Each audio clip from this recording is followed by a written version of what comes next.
Meus amores apoiadores, trouxe uma entrevista pra vocês que é mais exclusiva do que Madonna. Ninguém menos do que minha mãe. Vamos aproveitar o Dia das Mães. Eu já falei muito sobre ela no canal, já mencionei ela várias vezes nos vídeos.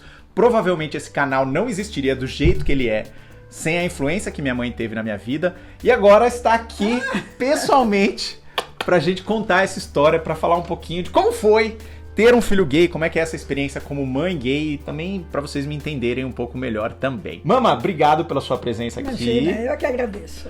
Mãe, conta um pouquinho pra gente, faz um breve resumo da sua vida, assim, onde você nasceu, enfim, até o momento que eu nasci, digamos. Vamos lá, eu me chamo Elizabeth, tenho 72 anos. A minha vida foi uma vida... Não foi difícil. Eu tinha um pai e uma mãe que trabalhavam bastante. Eu estudei, fiz uma faculdade à noite, trabalhava durante o dia. Me casei em 1974. Quantos anos você tinha quando vocês casaram? Eu ia fazer 22 anos, que eu sou de 52. E aí tive 3 filhos maravilhosos. E o melhor foi o caçula. E o melhor foi o caçula. Olha, Rafael Júnior está sendo admitido em vídeo. Acabou de falar que o melhor é o caçula. Eu digo que o Marcel foi o mais fácil de eu criar. A verdade é essa. Porque eu já tinha tido 2. Então o Marcel praticamente se criou por si só. Essa era uma das perguntas que eu queria fazer pra você, assim. Que traços da minha personalidade você acha que já dava pra identificar lá quando eu era bebê, assim, como eu era enquanto bebê e criança? Porque você sempre foi muito independente. Muito. Me desculpa o Rafael, o contrário do Rafael. Meu irmão do meio. Do meio, que é 1 ano e pouco de diferença. O Marcel sempre foi independente, até por conta do irmão do meio ter 1 ano de diferença com ele. Então, o Marcel brincava sozinho. Não tinha problema se tivesse amigos, tudo bem. Se não tivesse, ele brincava do mesmo jeito. Aprendeu a ler e escrever muito cedo. Isso também... Um clássico. Isso também até me deixava muito assim, de boca aberta, né? Porque eu não estava acostumada com esse tipo de coisa. Então o Marcelo, realmente, dos 3, foi o mais fácil de criar. E aí me conta assim, agora aquela grande questão que é... Mãe sempre sabe que o filho é gay? Não. Havia uma suspeita em algum momento? Havia alguma dúvida? Não. Eu acho que o seu canal sabe que eu tenho, além de você, o Rafael também gay. Eu tenho 3 filhos e 2 são gays, né? Então, o Rafael, fiquei sabendo no ano 2000 e que eu já pensei realmente que os 2 eu fiquei sabendo aos 21 anos de cada um. Você sabe que tem uma pesquisa que diz que a média de saída do armário para as pessoas, pro homem é isso, é com 17 anos para si mesmo, 19 anos para a primeira pessoa que ele conta e 21 anos para os pais. Então, a gente cumpriu a meta, basicamente. Cumpriu. Então, primeiro eu fiquei sabendo do Rafael no ano de 2000, e o impacto foi grande, é lógico, né? Porque eu nunca percebi, teve algumas vezes depois que eu fiquei sabendo, eu me cobrava muito isso, de não saber, de não ter percebido, mas depois eu me tranquilizei e pensei comigo, bom, eu não sou perfeita, não tinha nenhuma cartilha para eu saber como identificar e também eu não tinha nenhum parâmetro perto da minha família, de amigos, eu não tinha. E também o fato de a gente criar os filhos e ter aquela preocupação de dar educação, de mostrar que tem que ser honesto, correto, né? Então, essa foi a maior preocupação, é na educação. E aí me conta, você falou que não tinha nenhuma referência na família, e essa era uma das coisas que eu queria saber. Até eu e o Rafa sairmos do armário, você conviver com mais homossexuais, meu namorado, meus namorados, os namorados do Rafa, eventualmente. Os amigos que eu amo. Os amigos também. Quem eram as referências homossexuais que tinha na sua vida? Tipo assim, era uma pessoa, vizinho, que eu sabia. Não. Eu lembro que o pai me contava de alguém que ia nas excursões de carnaval pro Rio de Janeiro com vocês, e que era uma pessoa super efeminada, afetada. Eu lembro que quando o pai contou, quando eu conversei com o pai pela primeira vez sobre ser gay, quando a gente teve essa conversa, ele veio me contar que a referência que ele tinha pra ele era essa pessoa que ia lá desfilar na Mangueira com vocês. Sim, então pra ele era uma coisa muito chocante. Não, pra mim não era.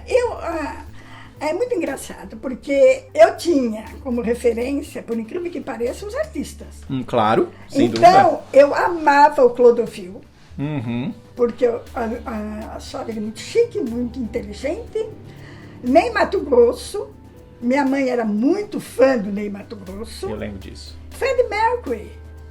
Entendeu? Então, as minhas referências, assim, eram essas. Esse rapaz lá no carnaval, pra nós era uma alegria ter a pessoa perto. Mas era isso, né? Era essa figura do gay espalhafatoso, que faz farra. Mas né? que dava alegria. Como é que foi? Você contou que eu contei pra senhora quando eu tinha 21, eu tava no meu primeiro relacionamento, eu tava os primeiros meses de namoro com o Márcio, que foi meu primeiro namorado. Como é que foi? Eu já contei essa história, a minha versão aqui no canal, as pessoas podem encontrar esse vídeo, como eu saí do armário pros meus pais. E agora a gente vai ter a sua versão. Como é que foi quando eu te contei? Como é que foi esse choque? Como é que foi? Eu mal tinha saído do choque do Rafael. Sim.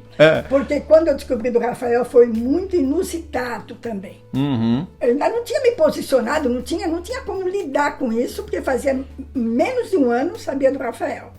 E aí fiquei sabendo do Marcel. É lógico, né, que não é fácil. Não é fácil, eu digo para qualquer mãe que não é fácil. Não é fácil. Não é fácil ter um, imagine dois. Mas quando o Marcel me contou, é lógico que eu fiquei em choque, né? Porque a gente pensa com uma família normal, do filho casar, ter filhos, né? Mas o que eu posso dizer é o seguinte: o amor sempre fala mais alto, e para mim falou mais alto. Eu tinha vários medos quando soube dos meus filhos. Primeiro, a violência que eles poderiam ser atingidos no mundo por aí. Segundo, deles serem aceitos na profissão, nas empresas, também isso para mim era uma preocupação. Em 1990 tinha morrido Cazuza, então em 2000 era tudo muito recente, era muito... A AIDS era ainda um tabu. Ainda é até hoje, né? Então, a gente não entendia, não tinha, sabe, conhecimento de nada, mas ao mesmo tempo eu sou uma mãe, que embora o Marcel seja agnóstico, mas eu não digo nem que eu sou católica, meu pai era espírita, meu pai seguia a doutrina espírita, minha mãe é católica, eu fui batizado, eu fiz primeira comunhão, eles também, mas antes de ser católica, eu sou cristã. Eu acredito piamente que a gente tem que acreditar em algo mais profundo, um Deus, seja lá o nome que vocês dão, mas a gente tem que acreditar. Então, eu sou uma pessoa assim, que sempre tive fé na providência divina. E também eu sabia como eu tinha educado meus filhos. Eu tinha essa certeza, eu eduquei meus filhos bem, entendeu? Eu sabia que eles não iam debandar para lugar nenhum, eu sabia que eles iam ser dignos, como são até hoje, são maravilhosos, e sabia que a gente ia superar tudo isso. Não foi fácil, não foi. Além de tudo, eu sou casada, o pai deles é um nordestino. Criado no interior da Bahia, então assim, essa coisa da homossexualidade era algo muito distante, ainda com muito preconceito. Muito. E também não foi fácil, eu tive que aprender a lidar com isso através de leitura, através de uma porção de coisas, principalmente da leitura. O que eu me apeguei muito foi a leitura, né? E ao mesmo tempo eu tive que doutrinar o marido. Era você aprender e depois contar pra ele. Eu me lembro que do livro da Edith Modesto, né, a Mãe Sempre Sabe, Este livro, ela até trouxe o livro, foi importante. Eu sempre sublinhava algumas coisas que eu achava que o Fernando tinha que ler. Eu me lembro que uma vez nós estávamos fazendo uma viagem, estávamos dentro do avião, e eu lendo, e eu sublinhei, eu vivia com a canetinha de grifa-texto, e aí eu dei para ele ler, ele olhava para mim, não falava nada, mas eu digo hoje, depois de 24 anos, né, eu digo que eu sou uma pessoa realizada para os meus filhos. Para mim foi muito libertador eu não ter que esconder nada de ninguém, nem de amigos, nem de família. Sempre foi assim muito transparente pra gente. Aceito meus 2 genros maravilhosos. A gente já vai entrar nessa discussão já, daqui a pouco a gente vai falar sobre genros. Entendeu? O Rafa, que tá com o Guga há mais de 15 anos, acho que 16 anos, e é como se fosse um filho. O André, já aprendi a amar, apesar de pouco tempo, mas já aprendi a amar. Eu pensei que você ia complementar, apesar dele ser um mala sem alça, mas eu aprendi a amar, a gente aprende a gostar, né? E tem mais, eu amo todos os filhos, os amigos gays dos meus filhos. Sim. Fontinelli, Leiliano. Todos, Leiliano, todos eles. Você mencionou o pai e essa questão da gente não esconder da família. E assim, a memória que eu tenho muito clara de quando eu saí do armário, teve toda aquela primeira... Impacto. O primeiro impacto, todo aquele primeiro ajuste. Tava morando só nós três na casa Só. na época, né? O Júnior já tinha se casado. O Rafa também. O Rafa já tinha saído de casa, era só nós três na casa. Então não tinha nem como se esconder, porque a gente tava sempre conversando o tempo inteiro. E eu lembro de que o pai, alguns dias depois, sentou pra conversar comigo, com o Rafa. Você sabe dessa história, você sabe dessa conversa. Sim.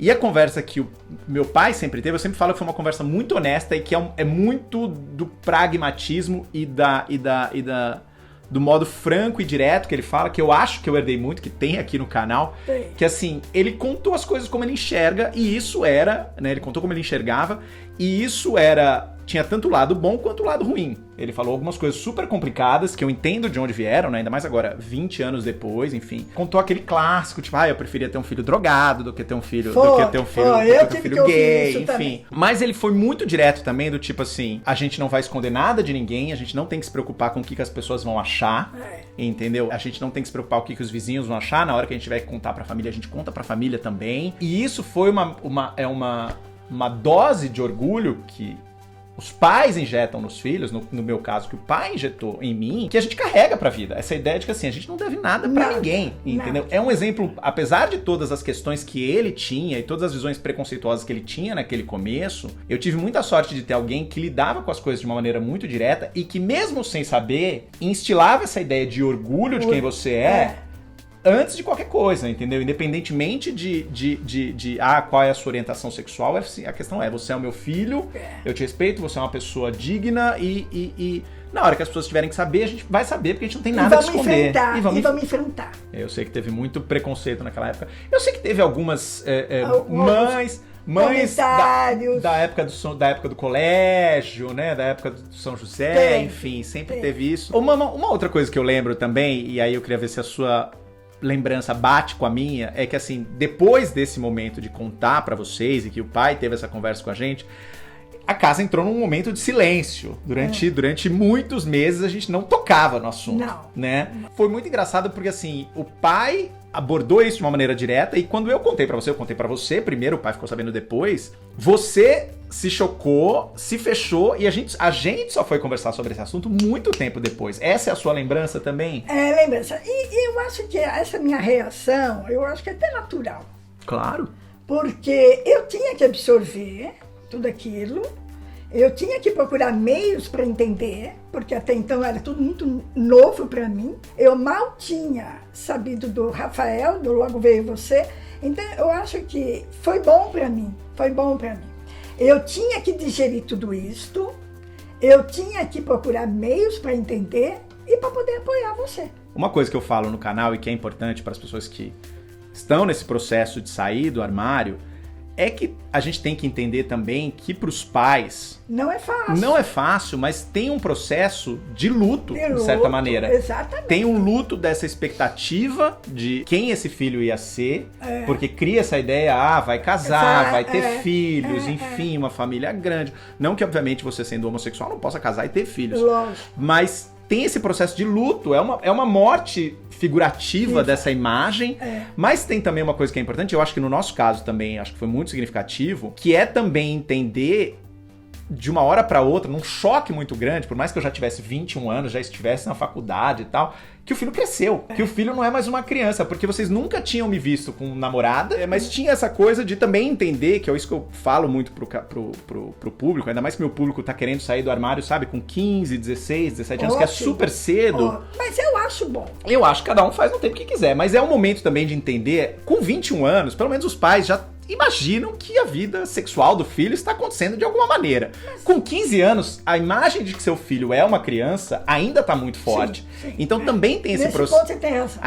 Então também tem esse processo de subitamente o pai se dar conta de que meu filho está praticamente virando um adulto, entendeu? Tá virando uma pessoa sexual, uma pessoa sexualizada que vai ter uma vida sexual. Eventualmente essa vida também vai levar a ele conhecer uma pessoa que vai ser a pessoa mais importante da vida dele, que não vai ser mais, não vai ser mais eu, nem a mãe. Nem eu, nem a mãe. Então tem uma série de mudanças no status quo aí, de quando você sai do armário, que é importante levar em consideração. Não é só uma questão de, meu pai é homofóbico, meu pai não é homofóbico, ele aceitou ou não aceitou, porque quase nada na vida é desse jeito preto no branco, né? Tem muitas coisas misturadas. Mas, Marcelo, eu vou te questionar o seguinte. Até os 21 anos... tanto você como o Rafa devem ter sofrido. E com 15 anos, a pessoa, eu acho que ela evita certos sofrimentos. É isso que eu achei. Eu imagino, se a pessoa for bem acolhida em casa, de fato, ela vai ter ali um arrimo, alguém pra desabafar, pra apoiar, pra entender o que ela tá passando. Muitas coisas que eu e o Rafa passamos que a gente guardou pra nós, que a gente processou, cada um do seu jeito, entendeu? Do seu jeito, exatamente. A gente ainda... E é muito curioso porque eu e o Rafa, a gente nem processou isso um com o outro. Né? A gente foi conversar sobre sermos gays meio que depois, no meio dessa história toda, entendeu? Meio que mais ou menos nessa época. Embora um já soubesse do outro há muito tempo, entendeu? Já tivesse a ideia um do outro. Então, sair mais cedo significa você ter esse apoio nesses anos que são tão conflituosos, que é o ano da adolescência, que é complexo pra caramba. Sei lá, a gente não sabe tudo direito. Não sabe, a gente vai aprendendo. Mamãe, você estava mencionando que você também assistiu Orações para Bob. Na época... Que foi um clássico. É aquilo que eu falei. Na época, eu quis me ajudar, né? O termo certo. Eu quis me ajudar, então eu fui procurar vários meios. E um deles foi um filme. Procurei lá, filme, né? E a minha pergunta é, gente, vamos levar em consideração que isso é 2000, tá? Não tinha Netflix, tá? Não era... Você não buscava no Google. Você foi o quê? Você foi na locadora descobrir? Foi. Gente, fez pesquisa, que amor. Eu nunca falei isso pra eles. Eu nunca falei. Mas você fez o quê? Você chegou pro balconista da locadora? Que maravilhoso. Escuta, meu filho é gay. Você tem algum filme? Você tem algum filme sobre isso? Não falei nada de filme também, né? Eu falei, eu queria algum filme que relatasse uma experiência de uma pessoa gay. Tá vendo? Olha só a importância da curadoria, porque esse cara foi esperto, te indicou um excelente filme. O cara foi direto na veia. Que até hoje é um dos filmes mais comentados aqui no canal. Já tenho vídeos sobre Orações para Bob. Todo mundo, toda semana aparece algum comentário lá. Amo esse filme, nunca mais encontrei pra assistir. E mexeu muito comigo. Mexeu muito, muito, muito. Porque o fato do rapaz ter que lidar com o fato dele ser gay e com os conflitos da mãe é muito triste. E depois ele tirando a própria vida, choca, não tem como não chocar. E isso abre, né, um sinal de alerta pra gente, pros pais. E depois o filme acaba tão bonito que a mãe assume, né, a posição de liderança. De defender os direitos dos gays. Então o filme realmente traz uma mensagem muito legal, apesar de sofrido. Ainda mais por ser uma história real. Real, exatamente. Ô, Mamãe, mudando de assunto agora, como foi a sua primeira impressão quando... Qual foi o primeiro namorado meu que você conheceu? Foi o Bruno? Ou não? Você conheceu alguém antes do Bruno? Não conheci. Foi o Bruno. Foi o Bruno. Como foi quando eu apareci com um namorado em casa? Aí já tinha acostumado também, porque quando eu tava com o Bruno, eu comecei com o Bruno com 32 anos, já tinha passado 12 anos já.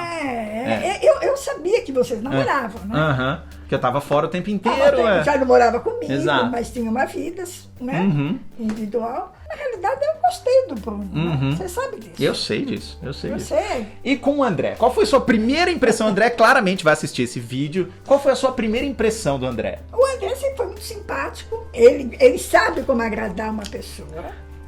Isso se chama puxa-saquismo, que o André é um especialista, é especializado, gente. Ele sabe como agradar e eu não tive problema nenhum. E escuta, agora já pensando da gente fechar essa entrevista, que eu nem precisei te entrevistar, que você praticamente contou tudo sozinha. Me conta. Mas eu vou dizer uma coisa. Eu tava meio... Tava nervosa pra vir pra cá? Não, nervosa não tava, não. Eu só tava com medo de não saber me expressar, né? E ainda mais um assunto desse, né? Pra mim é um assunto fácil, mas diante de uma câmera é mais difícil. A gente tem muita sorte que a gente tem, na verdade, uma família muito receptiva. Os primos, tios. Né? Nós somos realmente abençoados. Muito próximos. Muito. Pra finalizar essa entrevista maravilhosa, que conselho você daria pra uma mãe que tá passando por esse momento?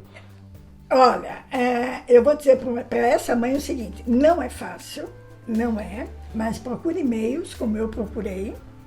Procure ouvir seu filho. A gente dizer que o amor é incondicional é muito fácil. O amor é incondicional, mas a gente primeiro tem que ser participativa com o filho, tem que ouvir, tem que ter compaixão, se pôr no lugar do filho. É isso que eu acho, que a mãe tem que ser uma mãe presente na vida do filho, entendeu? Talvez eu não tenha sido tão presente como eu gostaria de ter sido, porque meus filhos saíram muito cedo de casa. Mas sempre que quando eles precisam, eu tô lá. Mas eu acho importante também, eu não sei quantas mães vão ter acesso a esse vídeo, né? Considerando que a maior parte do meu público são de homens gays, talvez eles levem pros pais, né?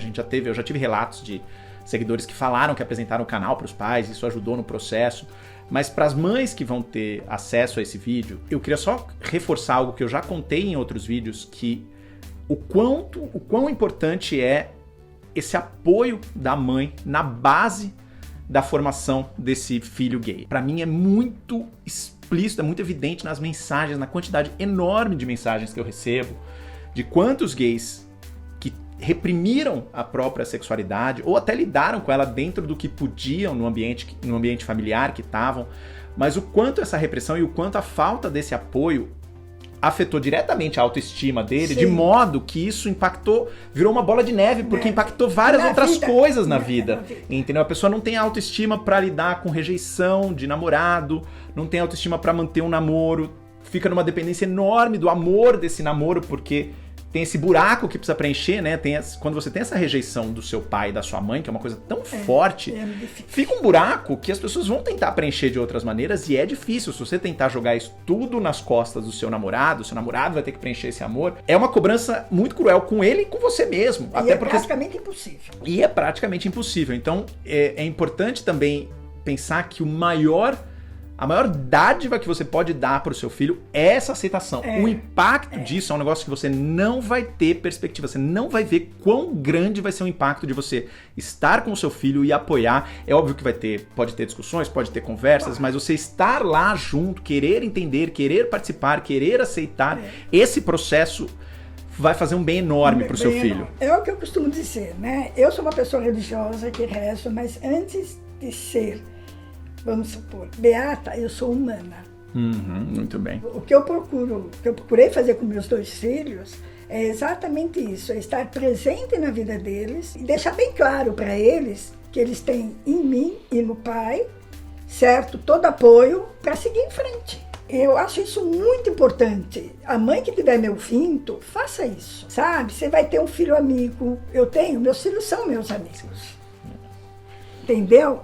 Eu não tenho problema nenhum de lidar com eles, de conversar com eles. Isso é uma libertação, tanto para a mãe como para o filho. Você ganha um aliado para sua vida toda também. Você acaba sendo um confidente. Claro. E a gente vai percebendo também com o tempo, conforme a gente envelhece. Hoje eu tô com 43 anos, sou um adulto praticamente não, né? Sou um adulto. Mas vocês também envelhecendo, e a gente vai vendo as pessoas ao nosso redor, a gente já perdeu seus pais, meus avós, os pais do meu pai, a gente já perdeu tios, a gente tem pessoas próximas, e aí a gente vai vendo quanto a vida é curta, efêmera, e a gente perdendo tempo com essas bobagens. Exatamente, porque entendeu? a vida de cada um só significa para ele. Ele que tem que responder pelos atos dele. Deixa eu fazer uma última pergunta. O que a senhora acha do canal? Qual a sua percepção? Olha, eu contei que eu ia fazer o canal e que o canal ia seguir sozinho e que ia ser minha nova carreira, então a preocupação... Você começou em abril. Lá em abril. Eu gostei, eu já te disse várias vezes que você veio com uma missão na vida. E essa missão é exatamente de ajudar os seus seguidores. Então, para mim, você falar que fez o canal, como o Rafa seguiu uma profissão, o Júnior outra, eu só quero que os meus filhos sejam felizes.